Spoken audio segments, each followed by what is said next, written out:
Assalamualaikum warahmatullahi wabarakatuh.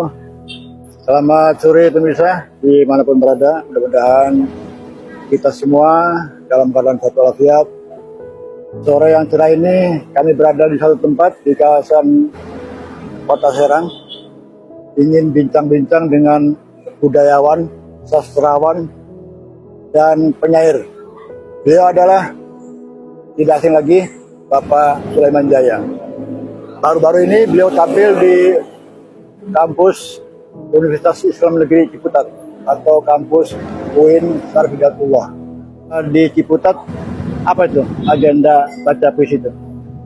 Kebetulan kemarin itu ini saya undang jadi harus bermateri membahas pentingnya toleransi dalam perspektif seni budaya.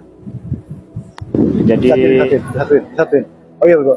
Saya diminta untuk memberikan contoh-contoh teladan-teladan moderasi beragama dan toleransi yang sudah dipraktikkan oleh para penyebar Islam di masa lalu. Oh, luar biasa. Contohnya adalah Wali Songo, di mana mereka mendakwahkan Islam itu dengan cara yang santun dan cara-cara yang berbudaya. Jadi itu yang saya sampaikan. Dan di Banten sendiri kan artefaknya, warisan peninggalannya ada, kerukunan dan toleransi beragama itu, betul. Toleransi perbedaan cara itu di Banten lama. Dan kebetulan saya juga kalau di konteks Banten mencontohkan Banten lama dan di Kota Serang. Kita tahu di Banten lama di sana hidup berdampingan penganut Buddhis dan Muslim. Ada di sana Masjid Agung Banten Lama dan ada vihara Avalokiteshvara atau kuil Dewi Kuan Yin. Yeah. Sementara di Kota Serang kita tahu gereja-gereja eksis aman tanpa ada gangguan atau intimidasi. Di kawasan Royal HKBP kita tahu Protestan, sementara yang bertetangga bahkan berdampingan sangat dekat dengan Masjid Asauro Serang adalah Gereja Kristus Raja Katolik. Betul. Saya kasih contoh seperti itu. Pemirsa, di pembukaan obrolan beliau bicara tentang toleransi. Luar biasa ini. Memang betul, karena itulah sunatullah. Karena Allah menciptakan manusia berbangsa-bangsa, ya kan? Betul. Bersuku-suku, berbeda keyakinan, berbeda agama. Tujuannya saling ta'aruf, mengenal, ya kan? Dita'arufu.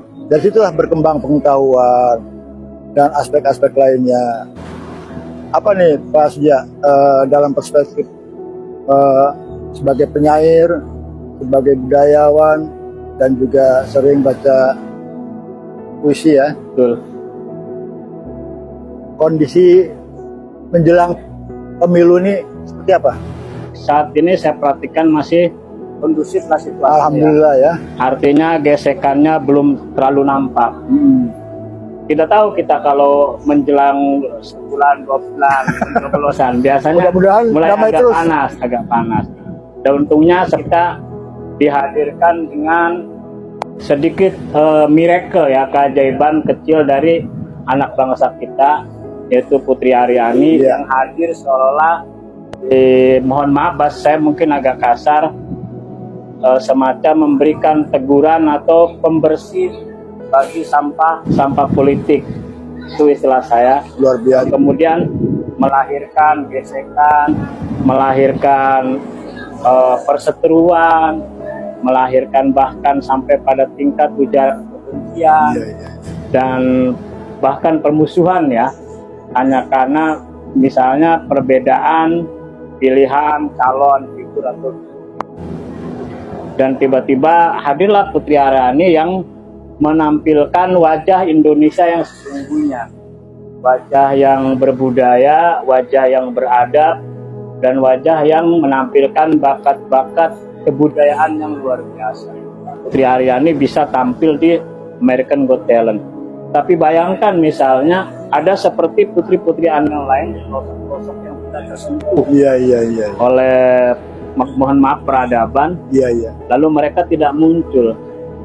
Mestinya kita jadi sadar dengan kemunculan satu Putri Aryani, menyadarkan kita bahwa ada Putri Aryani Putri Aryani yang lain. Iya, iya. Yang semestinya itu mulai menjadi pikiran bagi para politisi, para elit, mulai menjadi bahan renungan, prioritas. Jangan sampai kemudian bangsa kita terlalu lama terlelap dalam keterbelakangan gitu loh, maaf bahasa saya pakai. Jadi memang ini sebuah fenomena yang memberikan kita harapan yang luar biasa untuk masa depan dengan kehadiran Putri Aryani, seorang difabel yang katakanlah memang mengguncang ya, dia mengagetkan kita juga.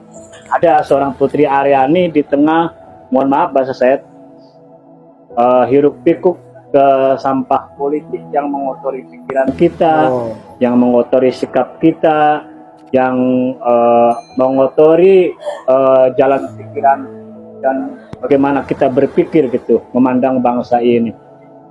Saya ibaratkan memang politik tanpa seni dan kebudayaan itu ya mungkin seperti baju kotor yang tidak dicuci gitu.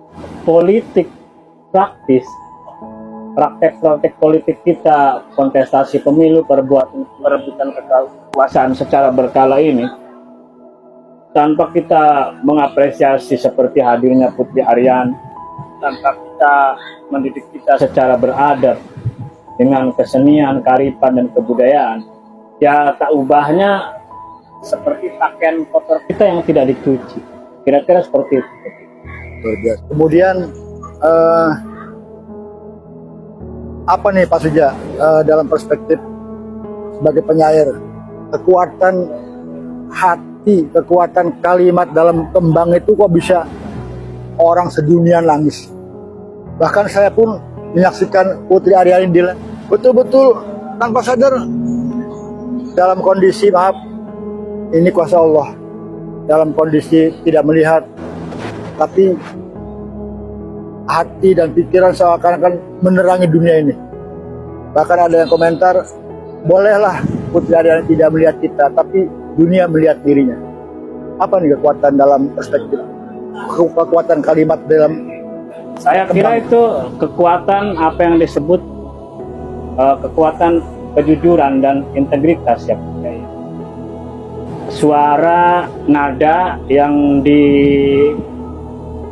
komunikasikan Putri Aryani kepada kita itu lahir dari kejujuran hidupnya, lahir dari kejujuran pengalaman dia sebagai, mohon maaf, seorang perempuan difabel, bagaimana menjalani hidup, bagaimana memahami hidup, dan bagaimana dia memandang hidup dalam perspektif dirinya sebagai perempuan dan seorang difabel.